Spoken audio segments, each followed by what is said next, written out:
Detajet të reja kanë dalë në dritë në lidhje me plagosjen me armë zjarri që ndodhi mbrëmjen e dishme në një restorant në rrugën Sami Frashëri, në një nga zonat më të frekuentuara të Tiranës.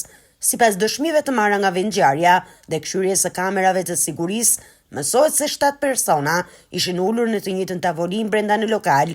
2 prej tyre ja konfliktuar fillimisht me fjalë, pasi njëri prej tyre refuzoi të jepte dorën tjetrit duke e fyer dhe më pas duke kaluar në përplasje fizike. Sheri agravoi duke përfshirë goditje me karige dhe përfundoi me përdorimin e armës së zjarrit. Pas të shtënave, të gjithë personat e përfshirë janë larguar me shpejtësi nga vendngjarja me 4 automjete të ndryshme për t'i shpëtuar ndjekjes nga policia.